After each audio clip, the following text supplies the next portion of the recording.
My name is Anita Gomez Palacio. I am a double St. John's graduate, a member of the Equity and Inclusion Council, and currently a trustee. I am female and use she, her, hers. I am old.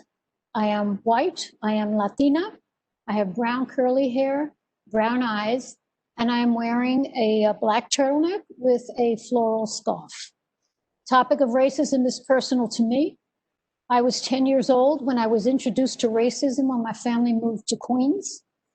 A neighbor asked my name and promptly said, "Oh, you are using that offensive S word." I had to ask my parents what that meant. Fast forward, I have experienced many instances of bias throughout my life, including rather disturbing incidents with students, staff, and administration at St. John's. For example, despite being a double foreign language major in the School of Education, I was placed in what was then known as a vocational rather than academic high school for student teaching. When I inquired as to the reason, I was told that I could relate to those students.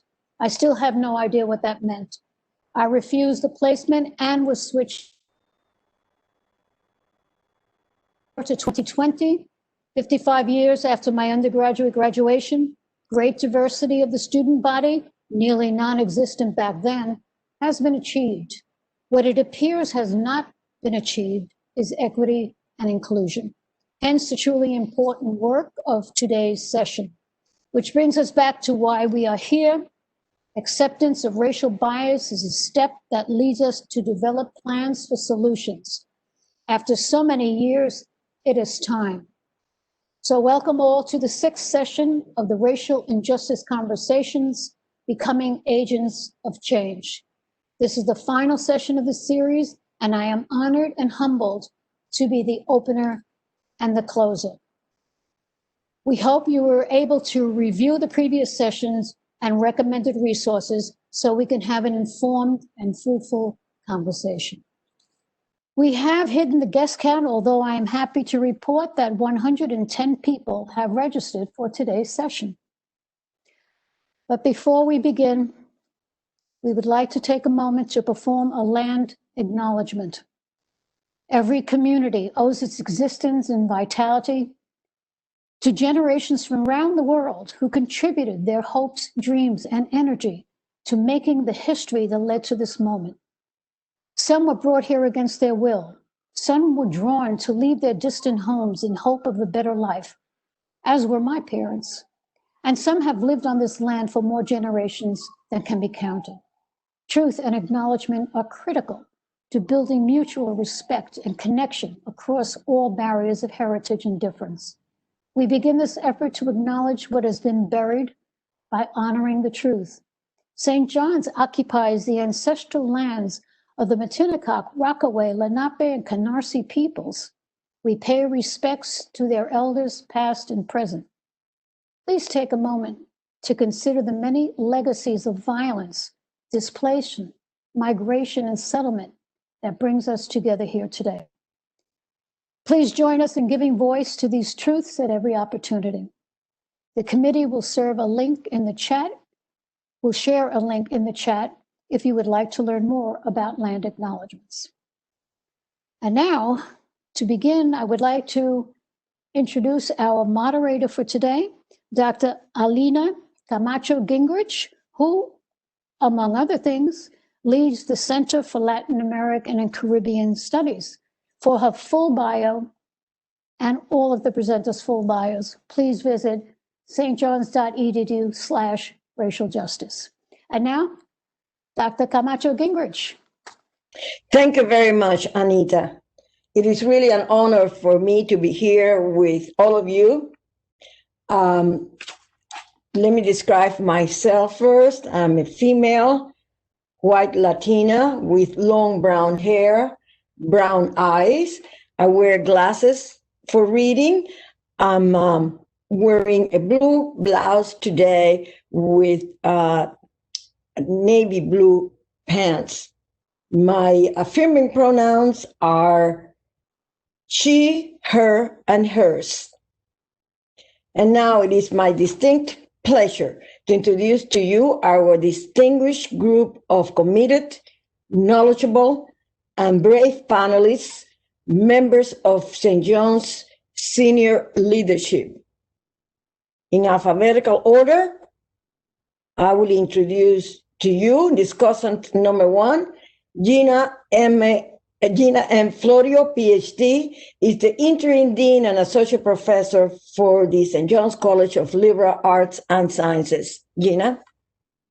Hi, everybody. I'm so grateful to be here today. It is such a privilege to serve in this role as interim dean. I am a white woman with curly brown hair, or wavy, I guess, brown hair.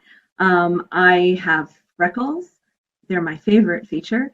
I have black glasses, and today I am wearing a black suit, black and red plaid suit. And my affirming pronouns are she, hers, and her, she, her, hers. Thank you. Discussion number two, Nada M. Llewellyn, Esquire, is the Chief Diversity Officer and Associate Vice President for the Office of Human Resources and Deputy General Counsel. Nada? Thanks, Selena. I'm really excited to be able to be a part of this conversation today. I'm a Black woman of middle age, kinky curly hair, blue-green glasses. I'm wearing a rose-colored sweater, and the pronouns for me today are she, her, hers. Thank you. Discussant number three is Dr. Simon Muller, Provost and Vice President for Academic Affairs and a Professor of Biological Sciences. Simon? Thank you very much, Alina. I'm really excited to be here today, and thank you for inviting me. I am a white male. I am turning 51 in December, so I don't know if that makes me old or middle-aged. I'll go for middle-aged. I'm wearing a blue suit. I have a blue and white stripy shirt. I have no tie today because I don't really like them very much. Blondish hair, going gray. Glasses, black glasses. My affirming pronouns are he, him, his. Thank you. Thank you, Simon. Discussant number four is Joseph Oliva, Esquire, 91 CBA, 94L, is the Vice President for Administration, Secretary, and General Counsel. Joe? Thank you, Alina. I'm humbled to be here today. I am a white male. Today I am wearing a light gray suit. I have a blue tie on, a blue striped tie on, light brown hair, short, balding a little bit in the back. And my affirming pronouns are he, him, his. Thank you, Joe. Discussion number five is Anne Rocco Paccioni, Chief Information Officer. Hello, everyone. Grateful to have this opportunity. I am a white female. Today I have curly hair, brown eyes, wearing a gray turtleneck dress. Well, you can only see the top part, some silver hoop earrings, not wearing glasses today. And my affirming pronouns are she, her, hers. Thank you, Anne. And discussion number six is Reverend Bernard Tracy, CM, who is the Executive Vice President for Mission. Good afternoon, everyone. It's a pleasure to be here with you this afternoon. I am a white male, senior, and with grayish white hair. Today I am wearing glasses, a charcoal gray suit with a black shirt, no tie, no collar, and my affirming pronouns are he, him, and his. Thank you, Bernie. Welcome, everyone, to Section 6, where St. John's University goes from here, of St. John's series of racial justice conversations, becoming agents of change, the last one this semester. It is really a privilege to be here among all the panelists and you, members of the audience, holding this conversation so important to me, both personally and professionally. I arrived to the United States as a child of Cuban immigrants. It was difficult enough to leave your country, family, and friends behind, to tackle a new culture and language, but it was even more difficult to encounter prejudice and discrimination in the years to follow, both personally to me and to others, due to the color of your skin, your ethnicity, your accent. I vividly remember in my senior year of high school, in an honors American history class, when our professor, discussing World War II in class, described the Japanese as, quote, short, dark, and ugly, and the US Marines as, quote, tall, blonde, and handsome. It was, needless to say, a very upsetting and confusing experience. I wondered then if what I had heard back in Cuba as a child about racism in the United States was true. I became very concerned about the kind of education that many of the students were receiving.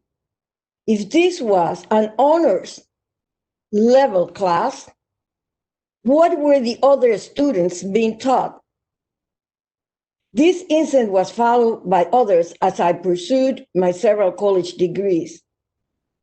At St. John's, I have made it a professional and educational goal to continue the fight against racism, inequality, and prejudices of all kinds, and to help those most disadvantaged and disenfranchised members of our society, like many of our newly arrived immigrants. It is fortunate for us that those are the values embodied in St. John's mission as a Catholic and Vincentian institution. To this purpose, among other things, I was instrumental in creating the Center for Latin American and Caribbean Studies and writing and receiving several grants throughout the years to help educate free of charge some of these new immigrants from all ethnicities and linguistic backgrounds, to give them the tools they need to become successful and contributing members of our society. As a professor, I continue to impart those values to all my students in every class, in every syllabus, recognizing that a true, inclusive, and cultural diverse education is the most effective and longest lasting tool for change. I am proud to serve in St. John's Council for Equity and Inclusion in our determination to make St. John's a truly anti-racist institution. Back in 1893, José Martí, one of Cuba's leading poets and philosophers and promoters of Cuban independence, who died fighting for this cause, in an essay entitled Mi Raza, My Race, demystified not only the idea of superior or inferior races, but the very concept of race. For Martí, there was only one race, the human race. All men, therefore, regardless of the color of their skin, are entitled to equal rights. It has been my guiding principle in my personal and professional life.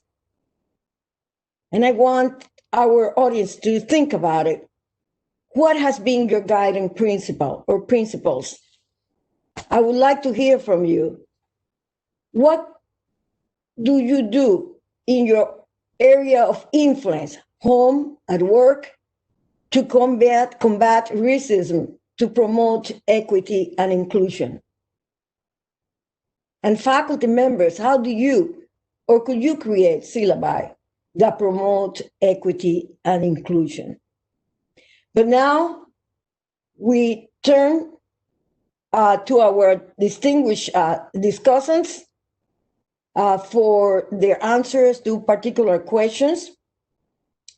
And my first question is, why is anti-racism work important for the St. John's community and the institution as a whole?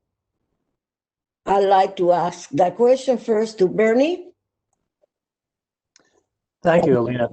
As I was thinking about this question, what came to mind was that, first of all, a realization that the society that we live in is racist. It's across the board. And so today, who we are and what we do mirrors that society in various ways and to various degrees in our life and throughout our life. We'd be kidding ourselves if we think that when we enter the university with our pass in hand and mask on, that we are leaving the racist society at the gate. It is interesting also that for one virus, we need to wear our mask to prevent it from spreading. For the virus of racism, we have to take off the mask and acknowledge who we are as a society and in our personal lives and communal life as a university. And to do that, we acknowledge it in a lot of different ways. But it's important that one of the first steps that we have to take is becoming an anti-racist institution. We know that the university has already done a tremendous amount of work and continues to do a tremendous amount of work regarding equity and inclusion. We'll continue to grow in that area. And we do that in support of the Black, Indigenous, and other people of color at the university, and for ourselves too, all of us who are not of people who are white also. It helps us as well. But in order for us to grow as this anti-racist institution, it's important that we who are the white members of the university community recognize how our whiteness, our power and supremacy, whether or not we're conscious of it or not, has contributed and continues to contribute to the exclusion of other members of the community. By acknowledging the sin of racism and working together, we will confront the ongoing systemic problems of racism, and we will review, and it's my hope that we will continue, we started already, but we will continue to review policies and procedures, issues of access, hiring practices, and equity for all members of the community, so that we may become a stronger and more united St. John's community. And that's my hope, that that's what takes place. Thank you, Bernie. The same question to Anne. Why is anti-racism work important for the St. John's community and the institution as a whole?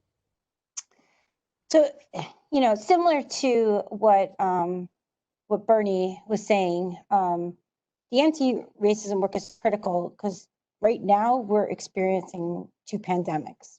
COVID-19, which we all know has had a disproportionately higher effect on communities of color, and the pandemic of racial justice, which is just a long-standing systemic crisis. Both are front and center, both require outreach, action, and elevation for change. So for us to really effectively respond to both pandemics and their systemic causes, anti-racism must become a core value of the university and for each of us in our own personal lives and actions. Tackling both pandemics effectively requires us to unite and work together. And I can tell you here that it's important for me and my capacity here to make sure that it remains important for the university, whether the university works on providing equitable opportunities for all students with an emphasis on historically underrepresented groups or those disproportionately represented. It remains our duty to prioritize anti-racism, to challenge the status quo, and to ensure that all students have equitable access so they may achieve their goals and take full advantage of the resources that we have to experience the social mobility and be part of this real change. So I don't know if everyone listening had a chance to watch some of the additional resources provided, and if not, I encourage it. But one of the videos, The Look, was really powerful. It really echoed the importance of how we must acknowledge the existence of racism, both the obvious and not so obvious places of practice, and we have to own it. So in my leadership capacity, I feel it's my personal responsibility to play a critical role for change and helping to build the university culture of race, equity, inclusion, and accountability. So, and to tie kind of something back to, you know, Bernie's answer and just ending on a personal individual level, I've had to look and redefine my identity and lived experiences as a white person. I have to examine what it means now to be a white person and establish and make clear my belief, especially in the privilege of my racial identities, rejecting prejudice and white privilege, and instead continue to elevate my core identity as an anti-racist white person. And to be an anti-racist white person, this examination happens for me personally and regularly, and I feel the same needs to happen for my white counterparts for change to occur. The anti-racism work is important, and it must remain a priority for university if we are to implement and sustain racial equity on this campus. Thank you, Anne. The next question will be first to Nara. Why is the topic of this panel so important to you, Nara, personally and professionally? Thanks, Selena. I could start with why it's important professionally. The easiest, quickest answer is as Chief Diversity Officer, it's obviously part of my job, right? So it would be hard to do my job if I wasn't centering anti-racism and matters of equity and inclusion generally. But I would go further to say that in my view, it's really the job of all St. John's employees. I think Bernie and Anne have both brought that forward already. If we're going to really live our mission, if we're going to respect the rights and dignity of every person, I don't know how we could do that without developing racial literacy, without understanding how the structures within our institution and without create systems of oppression that are disproportionately affecting people of color, specifically Black people. So in order for us to live the mission, we need this competency, we need this skill set and understanding. So that's professionally. Personally, this work is important to me because I'm a Black woman. I've navigated my whole life through space in a Black body, which means that there has never been a time when I haven't experienced and suffered from racism, whether you're talking about K through 12, college, law school, any clubs, organizations, in the workplace, both in the law firm I was at prior to here and here at St. John's. We know that racism is systemic and therefore it's everywhere, it's pervasive. And I'm deeply invested in the physical and psychological safety of my people and in my liberation, in our liberation. So that's why it's personally important to me. But I would offer, and this is similar to what Bernie was saying, I would offer that no matter your racial identity, this work should be just as personal for everyone. Not from a perspective of it's our moral obligation to help those who have less advantages, although that may or may not be true. What I feel is that if you're able to remain silent or passive in the face of racist attitudes, practices, policies, procedures, you're working to maintain those structures, and that has a toll, that has to take a cost on your humanity. So in my view, our liberation is really intertwined.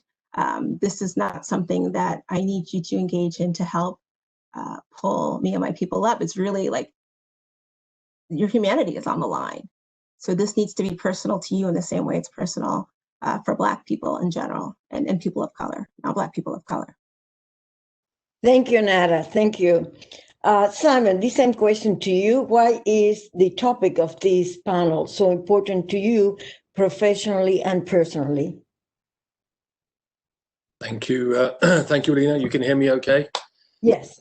So I would like to answer this question from a perspective of becoming an agent of change and also in terms of where St. John's goes from here.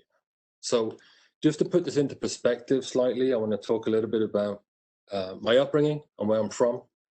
And I think you'll see that I'll come full circle at the end.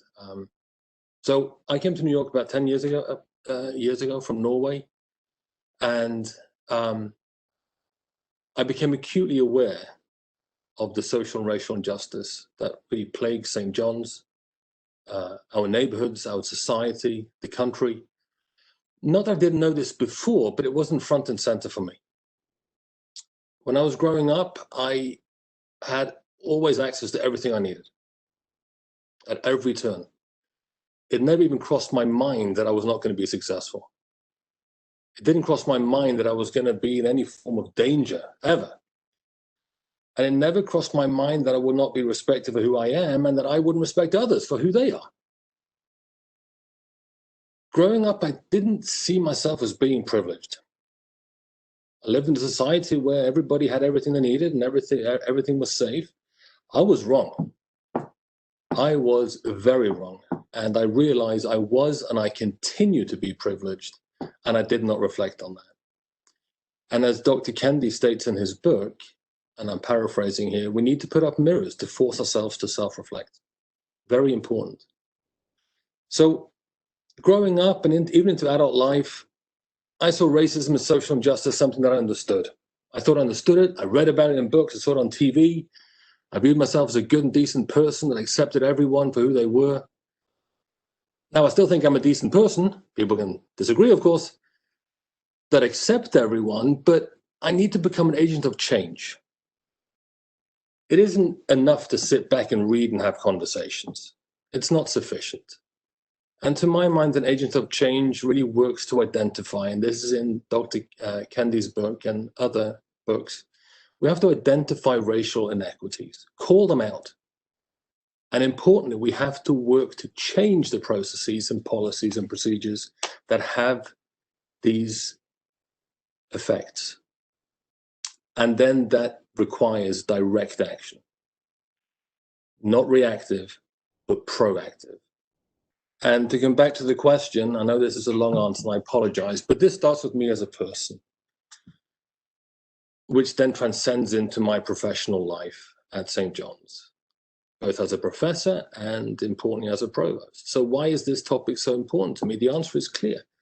I personally, and we as an institution, must go beyond our simple awareness of racism. It isn't enough. It is not enough. We have to self-reflect. We have to proactively contribute to the awareness of racism. We have to be proactive in contributing to the formation of a truly just and equitable institution and society. And I really feel if we are true to what we are discussing here today, and we are true to ourselves and true to St. John's and its mission, our students, our faculty, all employees, and our alumni, we have the opportunity to be leaders within this space and within higher education. That's why this topic is so important to me. But it starts with me as a person. Thank you, Simon. And this question is going to go first to Joe. Joe, what is the path and steps to make St. John's a truly anti-racist institution for today and the future? Thank you, Alina. Great question. So maybe I'll just talk about pathway first, and then we can talk about steps.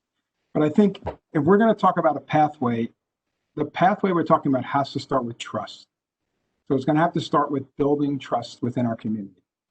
Because if we're not going to collaborate with each other in a trusting way, then I don't think any of this is possible. And so I think that trust, as we know in life, trust has to be earned. Trust is a process. It's not something that you can command of somebody.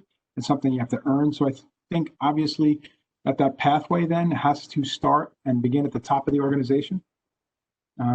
The only way that this is going to be accomplished at St. John's is if there is strong and consistent leadership. So I think the pathway to this is through trust, building collaboration and trust, and through strong leadership. I think the important steps, though, are the next part of this, right? That we have to talk about, because there need to be steps, and then there need to be definite steps that are moving us in a direction. And I think that we've alluded to it, and some people have alluded to it, but the personal work is always first. So whether that's the reading, the training, the professional development, but I think core to that as well in the personal work is making sure that the dialogue, the tough dialogues are happening. They're happening in the office place. They're happening at meetings so that people get more comfortable talking about this topic, talking about this issue, collaborating on it. So communication and personal development, I think, are the first part in what can hopefully become a trusting relationship. A second part of it will be accountability. So leaders, in particular, leaders must ensure accountability. It has to be emphasized. So this is personal accountability for people's behavior, and it's also personal accountability for not achieving goals. So goals have to be set, and there has to be personal accountability when people are not able to achieve those goals.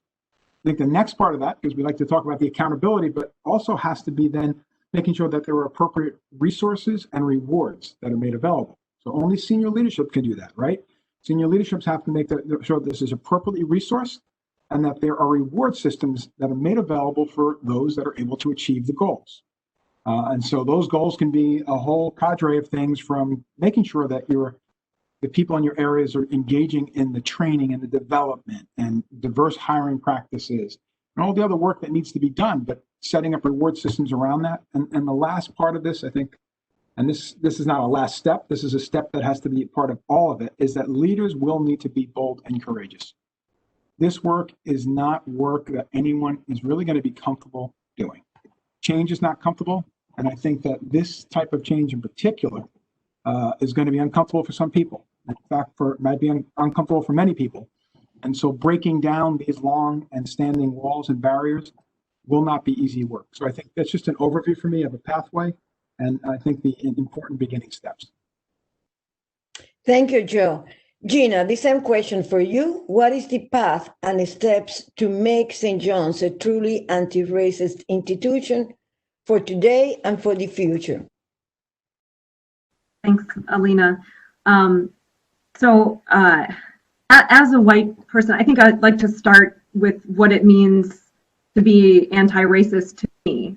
So, because I think that I'm hoping and trying to make that who I am as a leader. And so as a white person, to me, it means to be an anti-racist person means make a conscious choice to act in ways that challenge white supremacy and white supremacy systems.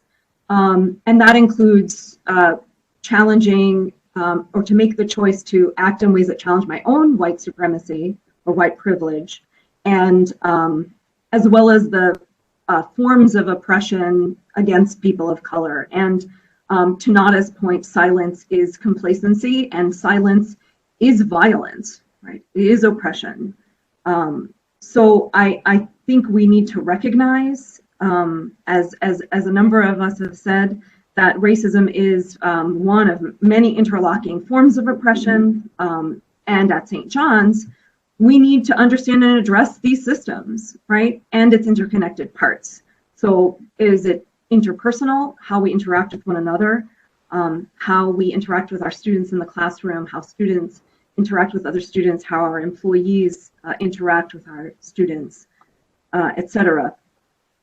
We need to address this at an institutional or structural level, and Bernie spoke to this, and Joe also spoke to this, Simon, about our policies and practices, our procedures, but also the way we've internalized it and do that important work. And for us people who are white, that means also, and this is something that I am working through, addressing our own fragility, right? So the ways in which we are and are not able to engage in conversations about race without discomfort, and to really be present in those conversations in a meaningful way. So we need to work in all three of these areas. So I do want to take a minute to say what I think it means for our students and how we engage with them. So I think we need to make sure that we're always centering our students, that we're finding ways in all of our interactions with them, no matter who we are, right, to affirm them, to work in ways that show them that they matter, and make them feel as though they belong, because they do. We need to be able to provide educational experiences and opportunities for our students to build both their knowledge base and their skills in doing anti-racism, doing this work, right? Work for social justice, work for racial justice. We have an obligation to help them build that knowledge and skill set.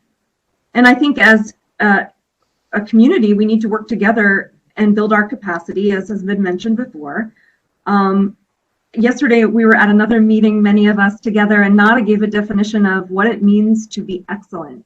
What is academic excellence? And academic excellence without equity, without inclusivity is not excellent. And I could not agree more. And I guess just finally, as Joe said, we need to find ways to earn each other's trust. And we need to be able to give each other some space for grace. Because we are going to make mistakes, especially white people who are not used to having these conversations and doing this work, like myself. Thank you, Gina. Now, there will be a series of additional questions for the panelists. And the first question, number one, is the terms around the mission seem to be ambiguous. Social justice is the same as includes racial justice, marginalized, is that just the poor, etc.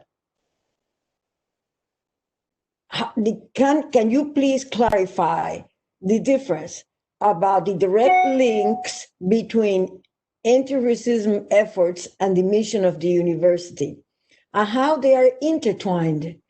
How the mission is anti-racism and equity work as well. Let's start with Bernie.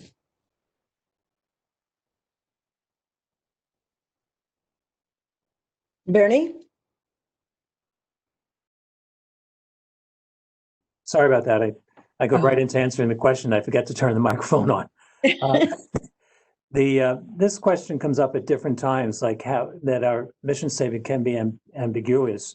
And so anyway, as I look at it, I don't find it to be ambiguous from this standpoint. If some of the things that are mentioned in the question, first of all, like the marginalized, first of all, like who do we mean by marginalized? Is it just the poor? There are people who are marginalized who may not be poor, but the poor are marginalized. They don't have a say in our society. Basically, they are people who are underserved. They're disregarded in many ways. They're ostracized, harassed, persecuted. They're put on the sidelines of society. And we all know the different groups. There are immigrants and refugees and migrants, the mentally ill, the LGBTQ plus community. We go on with the different people who are part of the marginalized, people that are in low socioeconomic status. The unemployed many times are that way. The homeless are that way, as they're marginalized and they're sort of ignored by society in general. People walk by them without stopping or recognize them or anything, and so, or they don't want to be bothered with them. So there's that element of society, but there's also the people who are minoritized, which is different than being marginalized. People are marginalized who are minoritized. They are socially a group that are devalued within society. They are seen as given less access to resources and to various things that are common for many of us to have. And so they don't have the same equality or equal access that many other people do in society. And so we can know those people as well who are minoritized, and they also don't have to be poor. It's just that society doesn't recognize them, really coming from a white society, a racist society, does not recognize them as full members within the society. And so as we look at both of those elements, and then we turn to our mission statement, there are things that it says in the mission statement, first and foremost, that we embrace the Judeo-Christian ideals of respect for the rights and dignity of every person, of every single individual, and the individual's responsibility, each individual's responsibility to the world in which we live. So on the one hand, that's the respect for each person. And then as an individual, I have a responsibility of, looking at those people who are in the world around me and whom I live with, who may not have their dignity being respected. There's also this part that speaks to the Catholic element of our mission statement. Vincentian part also speaks about providing an excellent education to all people, especially those who are lacking economic physical and social advantages in society. And we know that one of the things that we as a university take pride in, that we do have a lot of people who are in that category, members of it's been through the history of the institution, not just today, but through the history of the institution. And the people who are in that category, are people who are looking to move forward. They're looking to, have an education so that they can experience life in a different way. And so, one of the things that we're proud of at the university, we're like the #1 Catholic university that scores very high on social mobility, which is wonderful that we do that. The second part of that is that we also have to look at the causes of poverty and social injustice and encourage solutions to that. That's the second part of what we do, that it's not just about, looking to the needs of those who are marginalized, minoritized, but also what can we do to provide solutions to change the difference in people, to make a difference in people's lives. That would be something that St. Vincent de Paul did. He did a lot of work in terms of serving the needs of the poor, but he also changed the society that he was living in so that they wouldn't be as poor. What were the systemic needs of the people to live a better life? And he did a lot to change that. So I think of today in our society, we know that there's the Me Too movement, the Black Lives Matter movements. They are current examples of social justice and that take action here in our own country, that they want to do more in terms of changing the way people's lives are experienced. We also reflect on what it is to be an anti-racist institution. The goal of these movements mirrors what we believe in being Catholic social teaching and racial justice as well, not just social justice, but racial justice, which seeks the redistribution of power to enhance the well-being of individuals. And how do they do that? It's the things that we talk about, the things that NADA represents in the things that go on with equity and inclusion. First and foremost, access. People have to have access. They have to have equity. We have to look at the diversity element as well. And then participation, that all people have a right to participate in the society and where they find themselves. And then also the human rights aspect that everybody throughout the world has to have. So as I look at our mission statement, I do think that it is both who we are as an institution and who we are also in terms of social justice and racial justice, that we are an anti-racist institution because of who we say we are as a Catholic and Ascension institution. They go hand in hand with one another. These social issues are not isolated by themselves, but we as an institution have a commitment to respond to them and to work within ourselves as well as work with the people who are feeling the negative effects of being in a racist society. So that's where I'm at in terms of the mission and how we connect the two and how they're interrelated. One informs the other.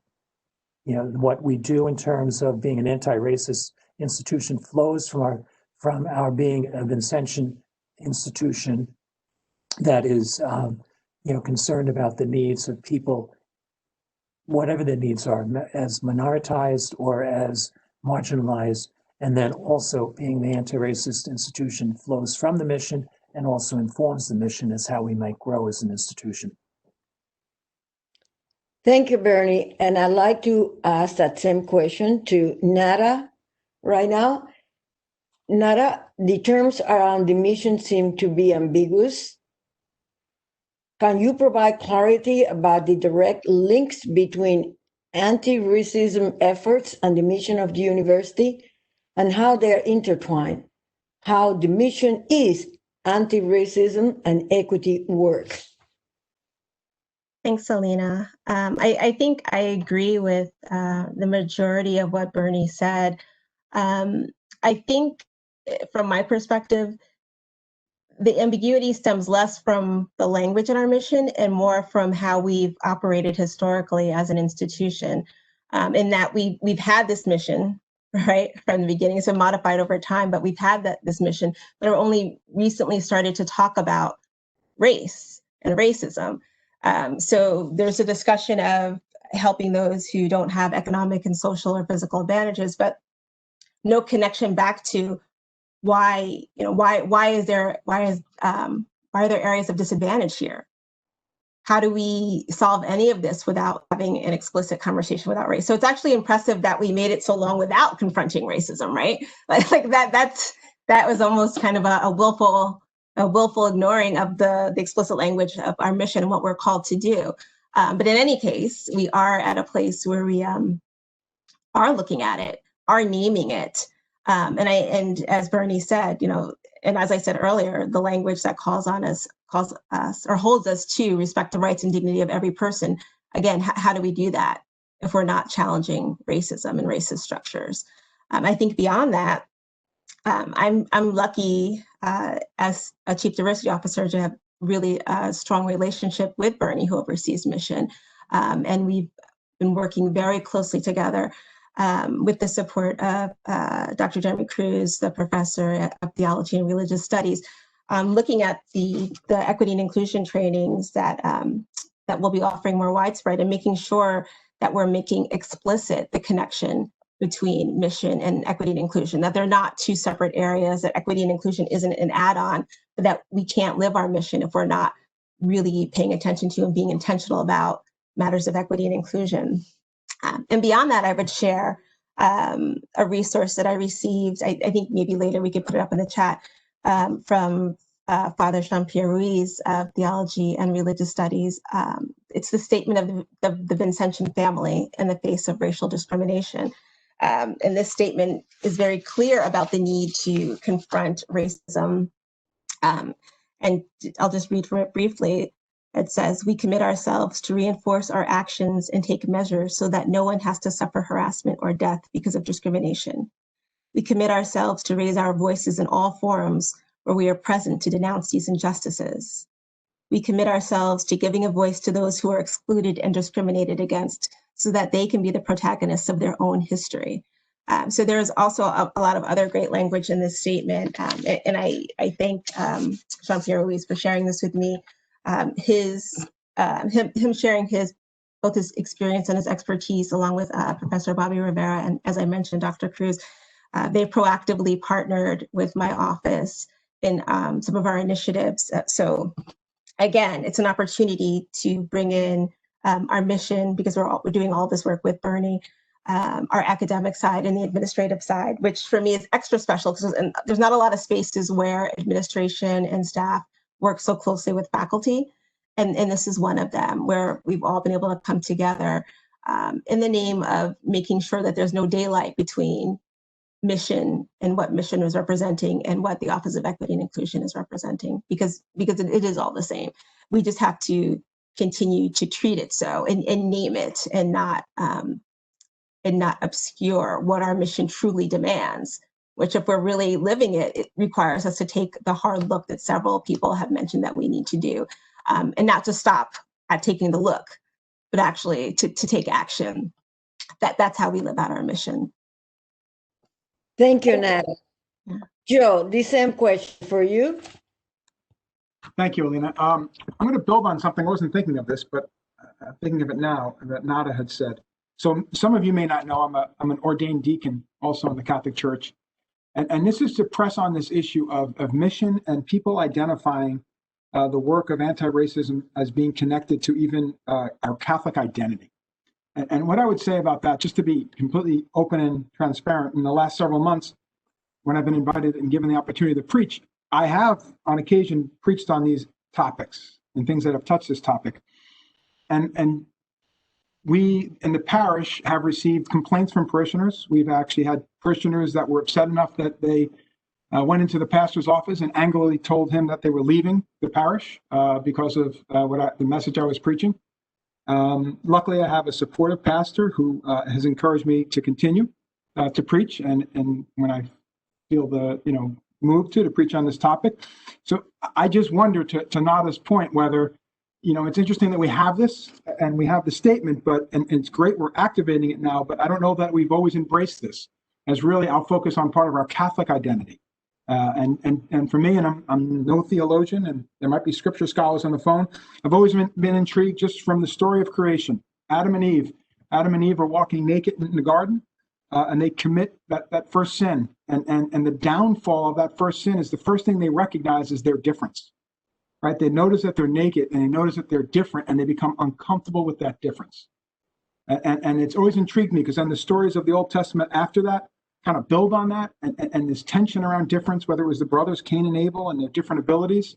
And then for me, just to round this out, because we're looking at our mission and our Judeo-Christian values, Jesus activates our faith, right? Matthew chapter 5, we get the Beatitudes, and then the instruction that comes after that. Life in Christ is not about avoiding killing people, right? That would be a pretty low standard of love that he set for us. It's not about avoiding hate, but it's really working to stop the hatred of others.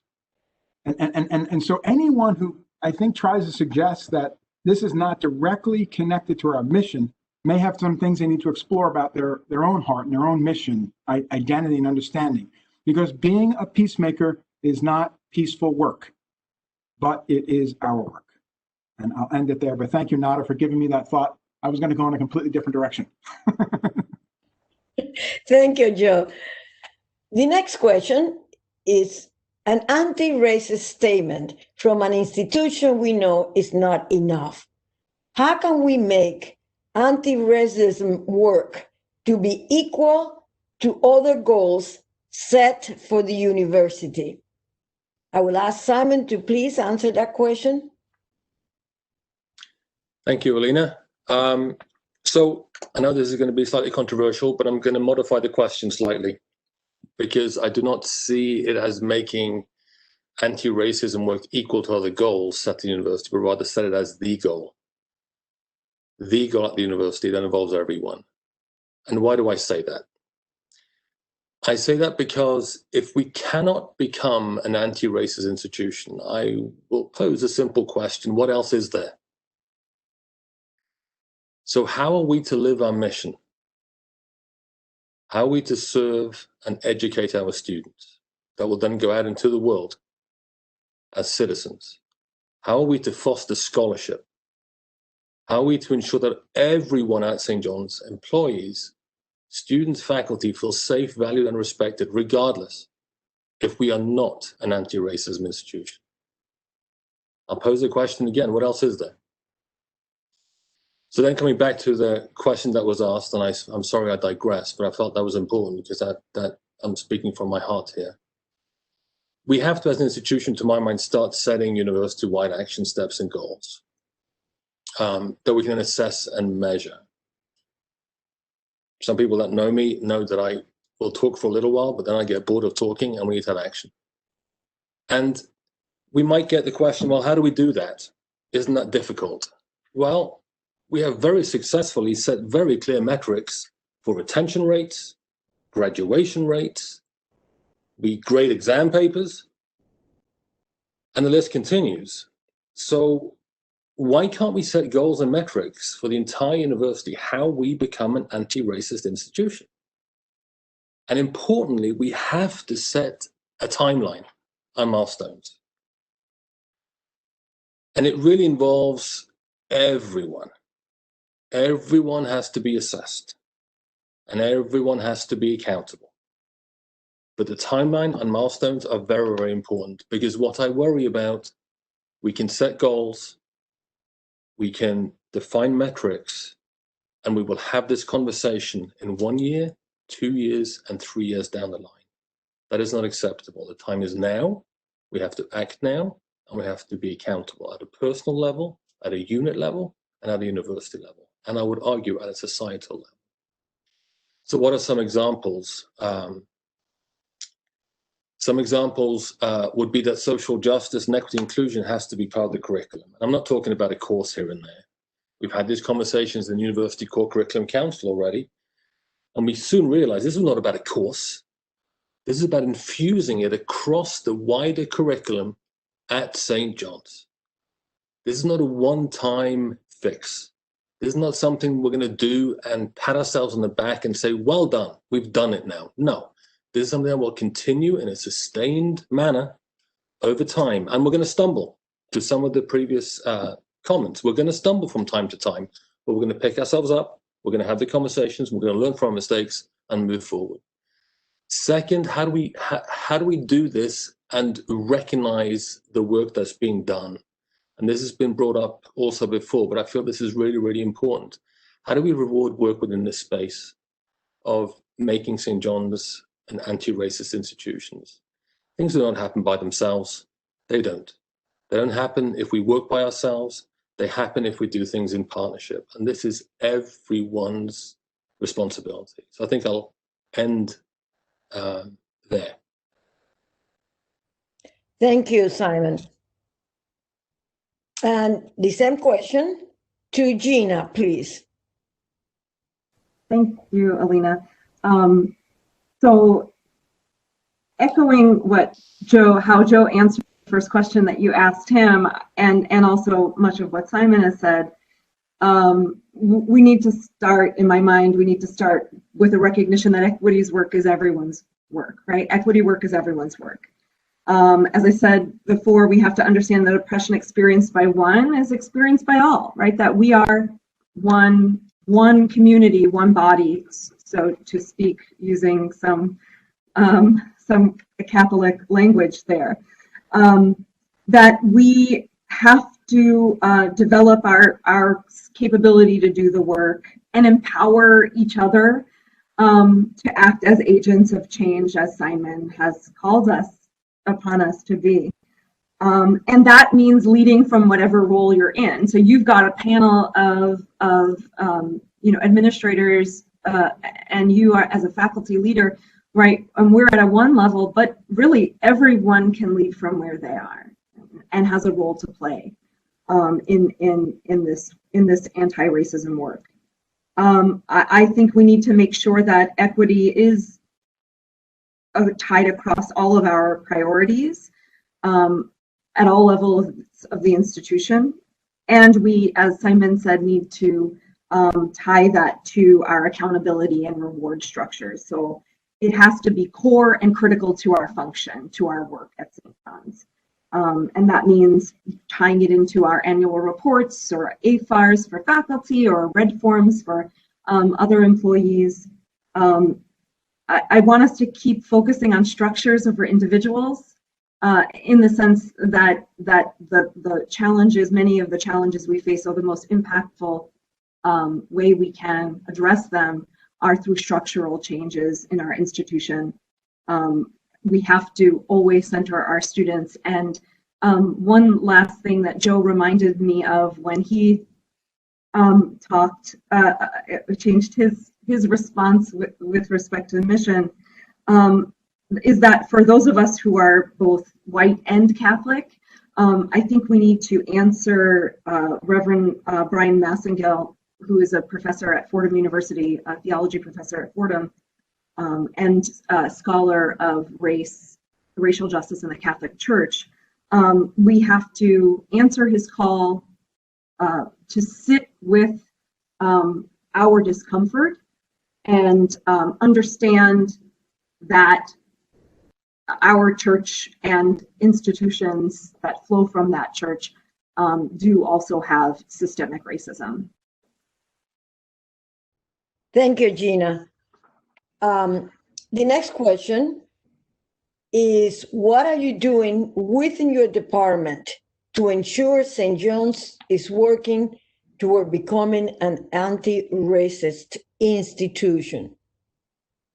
Bernie, please, would you answer that first? Thank you, Alina. What we've done in our department of mission, I created a anti-racism task force composed of people of all the 4 areas of mission and others that are in the current cohort. Excuse me, the current cohort of the Vincentian Mission Institute, who are in other departments throughout the university. So that group was formed first, and then the 4 of us got together who run mission, and we developed a program with goals and action steps. And the action steps that are being taken are threefold. First is one of education within the department, providing for all members of the mission department and engaging in challenging educational opportunities regarding racism, anti-racism, and systemic change. So it's really to inform ourselves of what is going on and what we need to do ourselves as we deal with this from a mission perspective.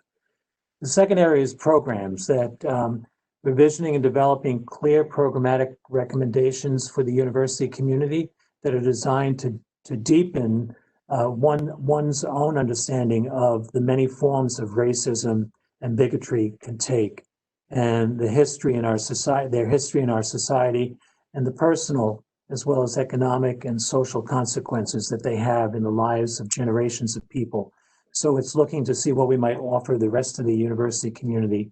And then the final area is collaboration, and that's embracing the notion of anti-racism as more than an opposition to racism, but a positive commitment by the mission office to promote people of color, and this task force will collaborate with constituents across the campus university-wide anti-racism initiatives and best practices. The four areas then themselves will look at those three goals, and in each area they will develop also programs for the particular areas as we move forward. And so that's in process now. Once that is put together, actually, the next step is that the entire mission unit will get together and we'll review what we've put together as their action steps, and then we'll publish that and move forward with the input that we get from everybody. Thank you, Bernie. The same question to Anne, please. Sure. So within IT, I felt it was important to initiate dialogues to take away the uncertainty or discomfort, around discussing topics of diversity, equity, and inclusivity. We needed to do an awareness around biases, especially unconscious bias, and get to a shared understanding of how these biases were influencing actions and decisions we were taking, including me. So first, team, we had many open conversations, and we actually did a restorative circle, which is great. And then from there, and I'm very proud of my team for this, my team came together and proposed a What Matters initiative. And this is where we have regular discussions on topics of race and inclusivity, and led by different people within the unit. So each member would then identify like a prerequisite readings or trainings associated with the topic, and have this and run this session. And this sharing model evolved into, we kind of call somewhat of a book club for the department. And it has been incredibly beneficial for the department, and it's fundamentally changed how the conversations are structured and the lens in which we are approaching our day-to-day tasks and initiatives. But at a broader level, and just as an IT leader, I question, how we may contribute to these systems, and more importantly, how we use our influence and skills. So it's important. Each of us plays a part. And I think this is kind of themes from some of the other answers that, I do, IT does, you do, and the university must do, so that they can make headway into this fight. And so even though these are just a kind of few examples of what we're doing, IT, it's our part in kind of the larger effort in the university in being anti-racist. And, don't get me wrong, the change is not going to happen overnight, but, one of the things is that we need to be intentional. We have to have empathy and act with compassion and integrity, and this will bring overall change. And there. Thank you, Anne. Joe, would you like to answer that question? Thank you, Alina. A lot of what was said, I won't repeat, but I'll try and expand on it and give everyone a sense of this. So two of the areas that I would have for responsibility for, I get to work with, are athletics and public safety. And these are crucial, right? The work that's done here is critical in both of those areas. So many would know that in June, we had a very serious situation happen with one of our assistant coaches the fencing program. It played out in a pretty public way, and a racist act that was done by him, racist words. And it brought to mind some other past experiences that we've seen within athletics. And so that immediately became a focal point for an opportunity to take a good and hard look at this. And so that work has begun. So we have retained an outside firm who's going to do, of course, like we're talking about policy review. It does start there. There's an athletics council on community culture and social justice that was formed, and they'll do some work there. Important, but I'll build back to that in a second. And then public safety, this has been an issue that has warranted us to take a look at in the past and continue to take a look at, just to continuously improve. So in 2018, we retained an outside firm that took a pretty comprehensive look at public safety, and we learned things, right? We learned a lot. We learned a lot about how our public safety officers just present, and it may not be that they recognize how they're presenting, particularly to certain members of our community. We learned how, when we used to talk at orientations and celebrate that, yes, and we understand that this is helpful to us, that our public safety officers, many of them had law enforcement backgrounds, how that message gets received by some students and some members of our community. So again, a lot of the work that gets done is first an awareness and an education and understanding, and then it's the policy review, it's the discussion, it's the looking at all of these encounters and making sure that we're enhancing these encounters. And then it becomes my role, I think, and every leader's role, to make sure that we're doing what we talked about earlier. So it's good that we have plans. It's good we're doing policy review. It's good that we're looking at these encounters, but are we creating real concrete systems around accountability? Are we creating reward systems for the things that we want to make sure happen? And then I want to just tell, to end this, a story about the smaller department that I work within, right? So the general counsel's office. We're a fairly small department, and we actually included a member of our internal audit to be a part of this conversation, because every department, every unit has to make sure that they're sitting around having these discussions. And so when we had our first meeting, we had the challenge that people will have. People were not able to recognize what is it that the general counsel's office can do in a direct way, in a meaningful way, to affect becoming an anti-racist institution. And it was good that the people on the team were willing to share that hesitation and that reluctance, I thought, up front. But then through dialogue, we started talking, and we started to realize how our Office of General Counsel touches things like policy development, hiring practices, investigations, accountability, collective bargaining, engaging outside vendors, and making sure that they're committed. They make the commitment that we're looking for our institution. They're committed to issues of diversity, equity, and inclusion. And the conversation continued, and now we're developing 5 pillars for our department, and we'll take it to that next step. And then, yes, accountability and rewards will need to be built around it. So I think, yes, the work starts with education. It starts with policy review. It starts with developing plans, and looking at encounters, and then continues. It continues through accountability, reward systems, being active, and as I said, trust has to come from this, and deliberate action from the top down is required. Thank you, Joe. The next question is going to be tied down to one of the questions that were submitted to us, because it's very closely linked. The next question is, how can we support our students on campuses within New York, Staten Island, and Manhattan, and abroad, and bring them into these conversations? I would like to tie this question to a question submitted for the panelists, which is, how will the university address students of color feeling welcome and allowing them to feel that they belong? Simon, would you answer that question, please, first? Sure. So it's a very good question, because we are spread further than on the Queen's campus. And we often find ourselves focusing on the Queen's campus. We refer to the Queen's campus, and we have to get out of that mode of thinking, particularly within the work we are called to do here. And we have to include all students at all campuses and locations, clearly. As we discussed earlier about the goals, setting goals and milestones and timelines, we have to make sure that everyone understands the goals, and importantly, make it clear that we are all accountable. and again, that it's everyone's work. So in the past, we have had some tendencies to set goals and we publish them on the website and we expect everyone to read them. That is not always the case. So it has to be front and center, and it has to be clearly articulated to every student at every location, abroad included, what our goals are, what our milestones are, what our timeline is, and that everybody's accountable. You can't hide in Rome.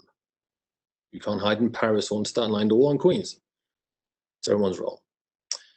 And it goes back to what Joe was saying earlier, you know, fostering a culture of trust, that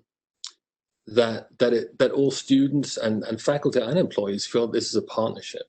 Similar to what we did with the health and safety during this semester, right? We sent a message, this is a partnership in the St. John's family.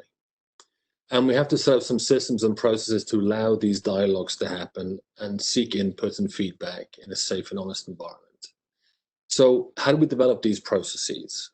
We did have a good process for setting these strategic priorities at St. John's. Now, I'm not suggesting that we're going to take 2 or 3 or 4 years to set the action steps, but perhaps a similar process could be set up to allow everyone to be involved and to participate. It comes back, I think, to a question that will come up a little bit later in terms of a top-down, bottom-up approach. There's somewhere in the middle. There has to be institutional direction, but there also has to be the involvement of everyone. And again, that comes back to all campus allocation. So I think it comes back to defining that process, right? And not just having statements and having goals on a website. You have to be involved and feel it every day that you are part of what we're trying to do and what we're trying to accomplish together. Thank you, Simon. Gina, would you answer the same question, please? Sure. So I want to take a slightly different approach, talk about it from a curricular design and an instructional perspective. And I think, as a member of the faculty, I can say that sometimes we don't always use an asset-minded approach when we're thinking of our students.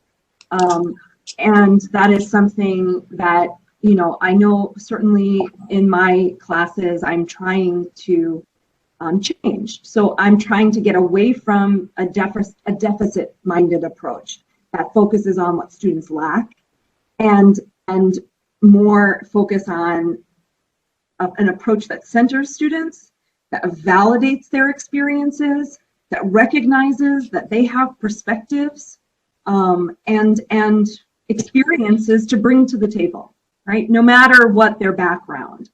And I think that, I hope, would go a long way to showing students that they are valuable and that they matter and they belong here. So I think that's, to my mind, what a faculty person could do in the classroom. I think all of us really need to listen to our students, right? We need to ask them what it is that they need. And when we talk about this on different campuses, we know that there are very different cultures on our different campuses. So we need to name that and not be afraid to have a different strategy for Staten Island versus Rome or Paris or Queens. That's okay, because we have different climates, different sort of microcosm of our St. John's communities. And then I think we need to invite our students in and not expect them to be the ones who are always pointing out the ways in which we're deficient, right? So we need to be part of a community with them to engage them in making changes. I also think that we need to prioritize our education of racial justice and social justice issues in meaningful ways. Thank you, Gina. I have a couple of questions here, maybe before we continue with our questions. Joe, there's a question for you. An audience member asked for clarity. When you say reward and speak of anti-racism being a moral obligation, what do you mean? So I'll do the first part first. Reward, meaning that an institution, you have a couple of different ways you try and deal with what you want. When you have a strategic vision, when you have something you're trying to implement, you're going to need systems that hold people accountable when they are moving in the wrong direction, right? And their behavior isn't matching up and isn't aligned with what you're trying to do. So that's the accountability side. And then there has to be a reward system, right? So there has to be a system that's in place that when people are achieving goals, the goals that you're setting, the metrics are being met. That reward system can come in many different fashions. So it can come in through personal reward systems that may deal with a person's ability to both be recognized financially, to be recognized through more responsibility, to be recognized through promotion. It can also come at a department level, where if a department is achieving something, there might be more university resource then that gets invested. I would think of it as an investment in that department, in that area, because we want to use my expression, reward, right? So reward because that's good for us. That's good. It accomplishes our strategy and our goal. And I think the second part was the moral imperative to be anti-racist. Is that the question, Alina? I'm sorry. Yes, it's when you say reward and speak of anti-racism being a moral obligation, yes. What exactly did you mean? So I think that this gets to that personal moral value, right? So we are unique as an institution. So we're not a public institution. We're not a government institution. We are a religiously affiliated institution that fully embraces its mission. And we actually ask every employee at the university to have to hold themselves to the core values and the mission of the institution. So when you look, as I was saying earlier, about the connectivity of our mission to being anti-racist, that to work here, right, and to work on with this strategy, I think requires that personal moral imperative on your part to make sure that your behavior, both personal behavior at work and your professional behavior, is aligned with our mission, values, and our strategic plans. I hope that answered the question. If the person wants to do more follow-up, if I missed it, they always can reach out to me. Thank you. Gina, this is for you. Some students have voiced the feeling of not feeling welcome as a result of their identity, be it racial, gender, or other. What can the university offer them to acknowledge and change their lived experiences? Thank you, Alina, and thank you to those who have submitted that question, especially if you are a student or students. So I think that the first thing I can say is that I'm sorry, right? I'm sorry that that's been your experience, and I don't want that to be your experience moving forward. And I want you to come and talk to someone that you trust. So if that isn't me, if it's a member of our team or another dean's office team, or if it's a faculty person, find the person that you think can help move your concerns up and forward so that they can be addressed appropriately. And I will say that anything that lands in our office, I can tell you in St. John's College, any issues that land in our office do get investigated. We take students at face value. So I will believe that has been your experience, and I will look into that claim, and I will do what is in my power to do to make it, to solve that problem, and then also hopefully make sure that it doesn't happen in the future. So whatever needs to happen in terms of follow-up, I am committed to do that. And I haven't been in this job long, but I can tell you that I've done that since I've been here. So I want students to know that they will not get in trouble. They will not if they come to me, they will not be turned away. They will be believed, and I will do what I can to make that right. We also have resources available through the Office of Equity and Inclusion that are restorative justice kind of practices that may be things that we could do. And we have lots of affinity groups and resources for students through the Office of Multicultural Affairs and the Inclusivity Resource Center. So. Thank you, Gina. We continue with our questions. We have some important questions to get through. So if you can make your answers as complete but as brief as possible, that would be wonderful. The next question is, how can we recognize and honor the people doing the work and putting in the energy? Nara, this question is for you. Thanks, Selena. I think in my mind, there's 3 ways. First, it's making sure people have the time to actually participate in meaningful ways in equity and inclusion initiatives. Second, the time for those same people to process what they may be experiencing in the course of doing that work, or just because of their daily lived experience.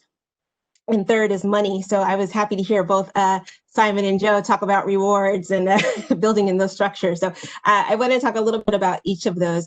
The time to participate is clear. We've set becoming an anti-racist institution as an institutional priority. So we really need supervisors, managers to support their employees in actually being able to show up to make meetings, to invest real time. We all know that staff and administrators our headcount is very lean and everyone's doing 3 jobs where maybe they had 1.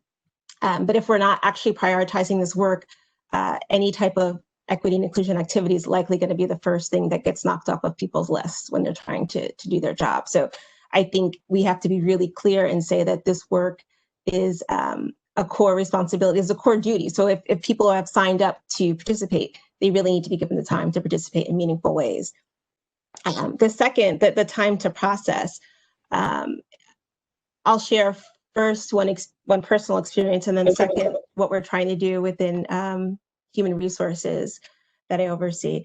So the time to process sticks out to me most when I think after George Floyd's murder, when we're all kind of reeling from what we witnessed as a world,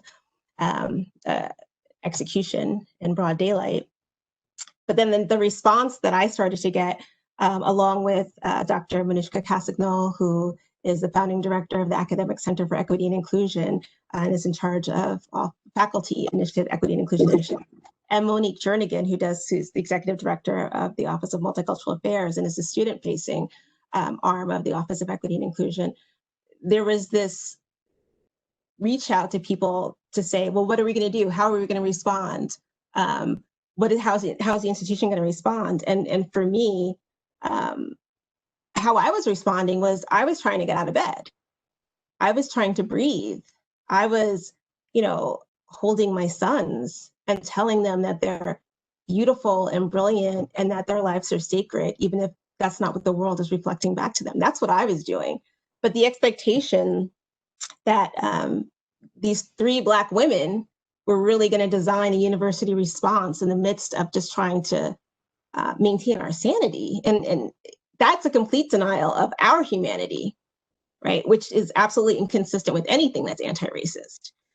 So yes, rely on us for our expertise and our experience, both lived and what we've cultivated, but don't dismiss our humanity and see us as people who cannot just show up as a faculty leader or as administrators. And who may need time to process because we are leading in a space. And I would expand that out now to say, oftentimes it's people of color, Black people in particular. And I'm separating out Black because I think sometimes when we use the umbrella term people of color, we obscure the ways that anti-Blackness is operating within different communities of color, not Black communities of color. But we're on the front lines most of the time in doing this work. So we're trying to lead in a space where there is going to be resistance. We know that. And so we're subjected to racism while we're doing this work. So we know this. How do we not build in time to process these experiences for self-care? So in the Office of Human Resources, one of the units that reports up to me is the Equal Opportunity and Compliance Office, and that's led by Keaton Wong. There's a team of 3, and they're charged with investigating bias complaints for students, faculty, staff, administrators, complaints that come from outside of the community.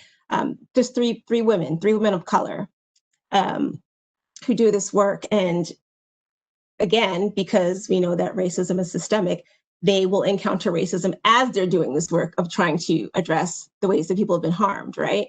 And we know that. Particularly in this heightened climate, there's been, most people would know this semester, there's been a lot of social media activity. So a lot of distrust of these 3 women of color who don't have any positional power. At the same time, they're getting accused of not doing enough. They're also being accused of overreaching by other elements and other parts of our community. And it can't just be that we can say, your job sucks, right? Like, I feel bad for you. Like, that can't be how we're responding as an institution if we're really committed to being anti-racist.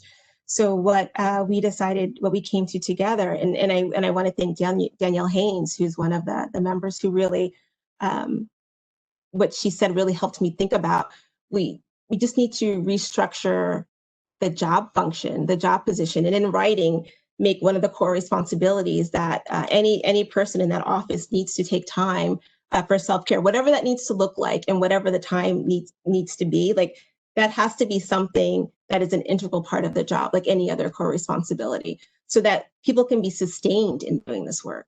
You cannot continue to operate in this space and think that you're going to break and then you're going to leave.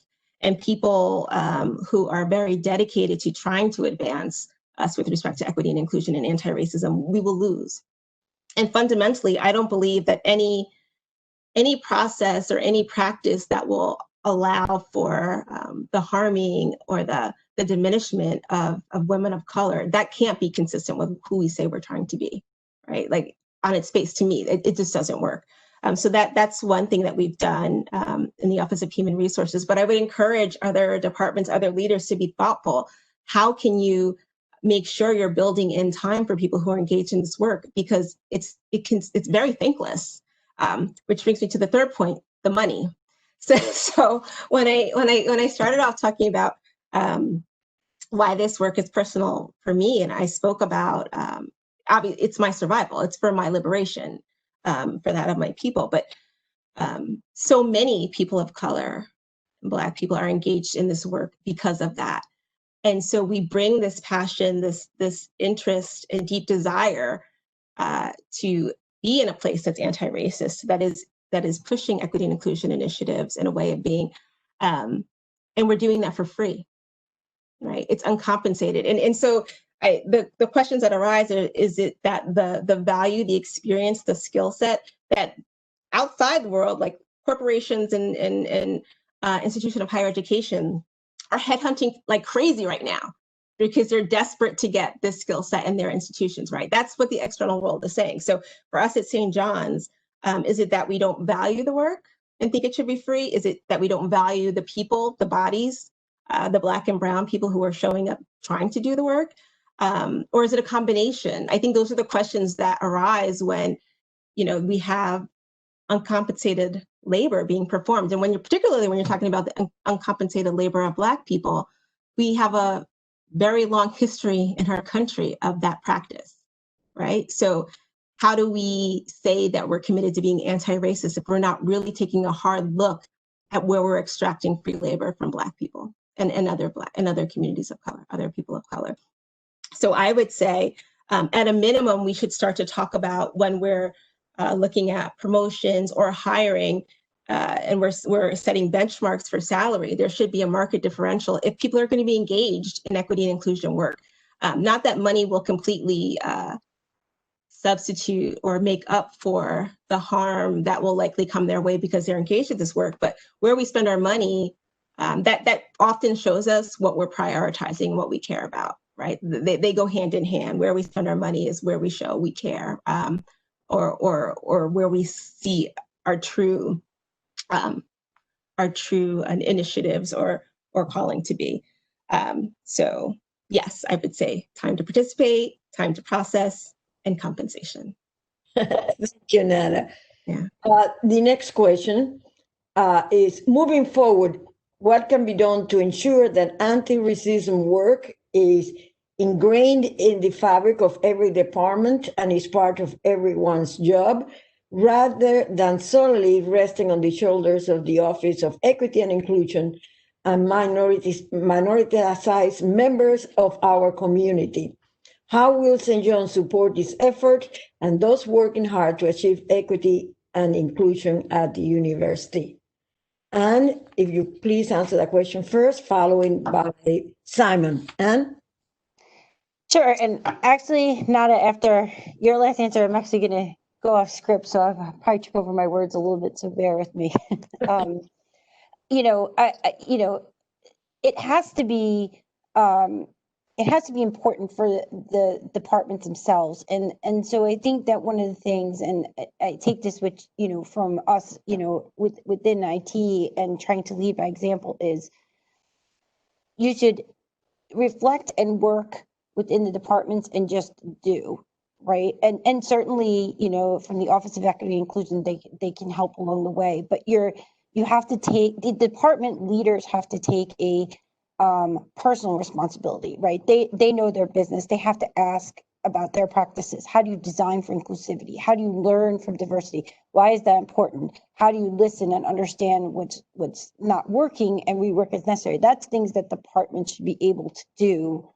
And they need to take on that themselves. And I think that, Simon I'm probably adding to what I think it was Simon that mentioned before, is everything has to be intentional, and the departments have to be held accountable for doing the work and reporting on it and having metrics associated to it. So define the goals and metrics that need to be met. How did departments develop their own knowledge and literacy? Being like, how did they become, the leaders be comfortable with being uncomfortable? Leaders should examine their own fragility and through intentional work, challenge their perspectives and reflect the lens which they look through. So I think that these are things that the departments themselves have to ask and have to weave through their own units and the work that they do. I love the example of the general counsel first, and even with IT in some senses, how can IT, but there are things we can do, right? There's things that each unit can do themselves. And I think it's incumbent upon those leaders to be held accountable to do that work first. You don't have to be told what to do. You just need to do it and to act, and that should be held accountable. Thank you, Anne. Simon, would you follow on that? Sure, thank you.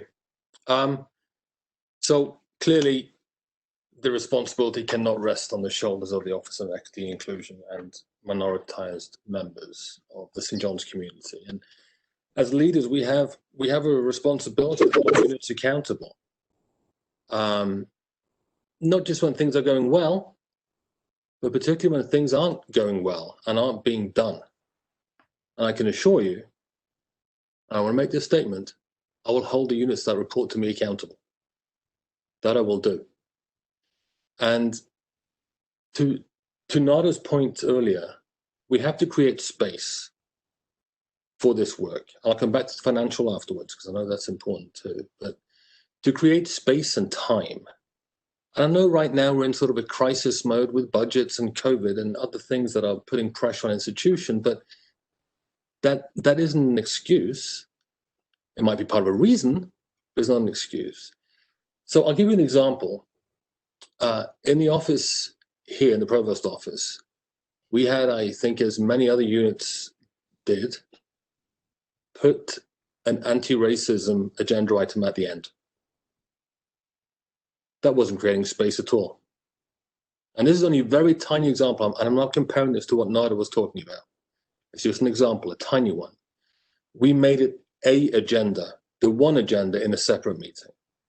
Again, a tiny example. But how do we create space? Is there anything that precludes us from putting it in job descriptions?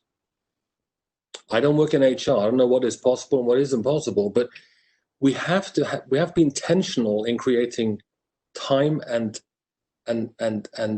resources to enable this to come across as we are sincere, that we say everybody has to do this work. We can't sit back and say, well, we have to do this work and we're going to do it in the 25th hour every day. It doesn't work that way. It doesn't work that way. And we're all stretched to the max right now. And I worry so much that, again, we're talking and talking and talking and talking, and then we're not putting things on paper and putting together a process and policies, creating time, creating a reward structure. That is how you ingrain it into the fabric, because then you show that we are committed. Asking people to do more and more and more and more doesn't work. It works maybe for a day or two, or a week or two, or a month or two, but we need sustained action that's going to result in sustained change. Mm-hmm. And then we need to change how we operate. We need to look at the reward structure. We need to look at how we reward at multiple levels. It can be through faculty hires. It can be given through research time, how we acknowledge faculty coming up for tenure and promotion. We have discussed that issue for several years, and we're still at the same point. Mm-hmm. Another example that we talk and don't do very often. Fundraising. Are we really intentional in raising funds for initiatives that we think are very, very important at St. John's within this space? I think we are, but we can do much, much better. You know, change is hard. But if we are sincere, the shift is a shift in culture. And to my mind, we should wake up every morning, look ourselves in the mirror, again, back to great work done by many people, and reflect and realize that this is the work of all of us, but we have to create the structure around it. We cannot just expect it to happen by itself. And that's our responsibility as leaders. As provost, that is my responsibility, to create as best as I can those structures that will allow us to do this work and be recognized for doing this work. Thank you. Thank you. The next question is, Martin Luther King Jr. once said, quote, "Everything that is done in the world is done by hope," end of quote. There is a lot of division in our society, and St. John's is a microcosm that mirrors that. As a Vincentian Catholic university, how can we all come together as a community? How can hope lead us through becoming an anti-racist institution? Bernie first, and then Joe, please. Thank you, Alina. Hope in many respects is an elusive thing that we want to have in our hearts and places that we hope that things would be different. And, you know, from the experience that I have, hope is not in the past, it's hope in the future that we can make a change and make a difference.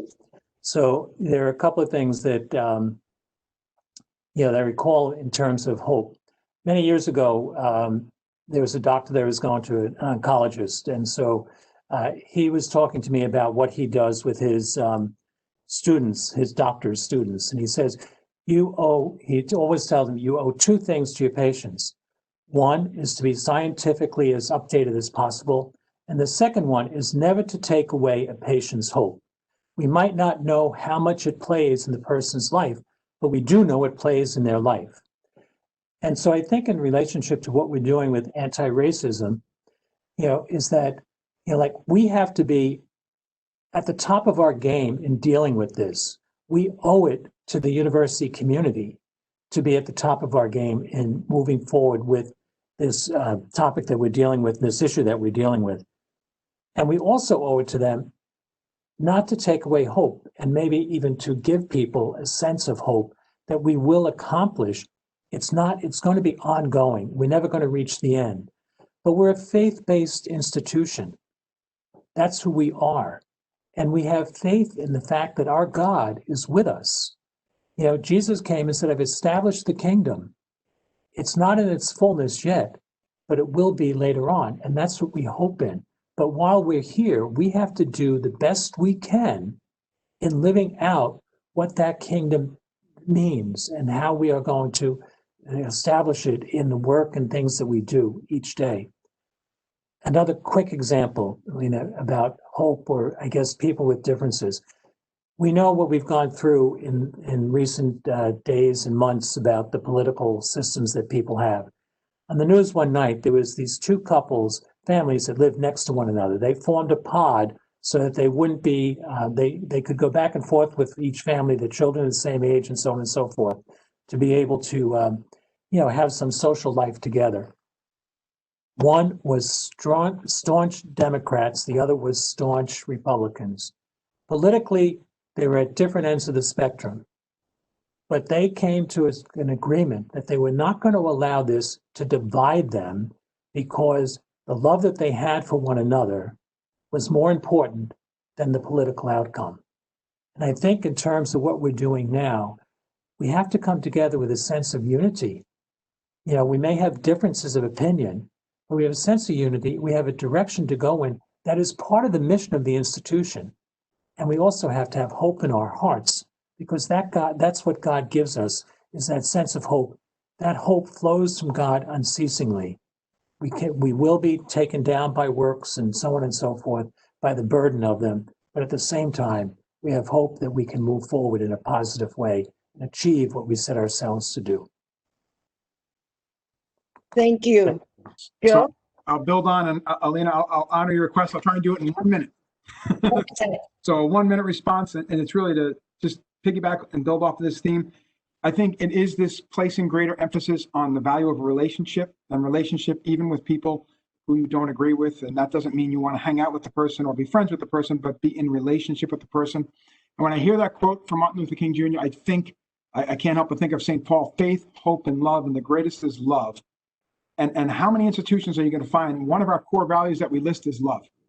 And I think the important reminder on that love is not about having a good feeling.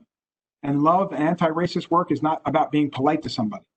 As St. Augustine said, love is an action. It's something we have to wake up every day of our life and choose to do. And that would be my building on the hope. The hope will come when we can start to learn to love that way, that we wake up every day and say, I need to choose to love. 1 minute. Thank you. Wonderful answer, very fast. Thank you, Joe. The final question for the panelists is the following. Late Congressman John Lewis stated, quote, "Freedom is not a state, it is an act. It is not some enchanted garden perched high on a distant plateau where we can finally sit down and rest." End of quote. What does this statement mean to you in the context of racial justice in higher education and for the future of St. John's? I would like Gina to answer that, followed by Nada. Please. Thank you, Alina. So I have to confess, when I hear a good quote, I go and I research it a little bit more, and I found the rest of the quote. So I'm going to just read it because John Lewis is brilliant. So the rest of it says, "Freedom is the continuous action we all must take, and each generation must do its part to create an even more fair, more just society. The work of love, peace, and justice will always be necessary until their realism and their imperative take hold in our imagination, crowd out any dream of hatred and revenge, and fill up our existence with their power." And then later on in that same passage in that book, it says, "We are all one people, one family, the human family, and what affects one of us affects us all." So as I apply this to higher education, for me, it means a few things. First, we must teach for justice. right? So that our students have the knowledge and skills so that they can continue to work for justice. And I would say, you know, we're in a higher educational environment. Our students are our center, but we are all learners, lifelong learners. I think we are all drawn to higher education for that reason, no matter what our role here at St. John's is, right? So we all come to work not necessarily because of, you know, how much we are or are not getting paid, or because of how many functions we've taken on, you know, given the time in which we're working. We come here because we care about the institution and the mission as an educational, providing educational opportunity to students in our Catholic and Vincentian way. I think, second, we need to create learning environments so that we're providing education that itself can be the practice of freedom. And so Bell Hooks wrote in her book, Teaching to Transgress, Education as the Practice of Freedom, that the academy is not a paradise. We know that, right? But learning is a place where paradise can be created. The classroom, with all of its limitations, remains the location of possibility. In that field of possibility, we have the opportunity to labor for freedom, to demand of ourselves and our comrades an openness of mind and heart that allows us to face reality, even as we collectively imagine ways to move beyond boundaries to transgress. This is education as the practice of freedom. And last, I just, like the church, our university is its people, right? So if we all are part of God's household with Jesus as our cornerstone, maybe we don't all believe in that same value, but that is the approach we take as an institution, as our founding mission. If we're going to create one structure, right, one people of God and community, then what impacts one of us impacts all of us. So that's my answer. Thank you, Gina. Nada? Thanks, Selena. When I read the quote, what came up for me was a couple of things. The first is that I think many members of our community do believe that anti-racism is something that we can kind of put on the list and we're going to cross it off, we're going to get it done. People want to know when it's going to happen, and we'll be good because we'll have nipped racism in the butt. And I would suggest that that is not going to happen. And I think, Bernie, you were talking earlier about faith, and I think you can liken the two, in that regardless of what your faith tradition is, like there's not an expectation that within 3 to 6 months you're going to have your faith done, nailed, like you're locked and loaded for good. It is over the course of your lifetime something that you grow in greater understanding, deeper understanding and engagement. And this work is very much the same. It's not going to end, particularly since a lot of the times the people who are wanting to know when it will end haven't even started in the conversation, right? So I think we need to settle in, not expect that, we can create a 1 year, 2 year, 3 year, 10-year plan and we'll have it done. And please don't misunderstand me, because I very much believe that we need the timelines and the goals that Simon was talking about earlier. We need to drive forward. We need to be measuring and assessing where we're doing well, where we're failing, where we need to reinforce even our basic understanding. That's all necessary.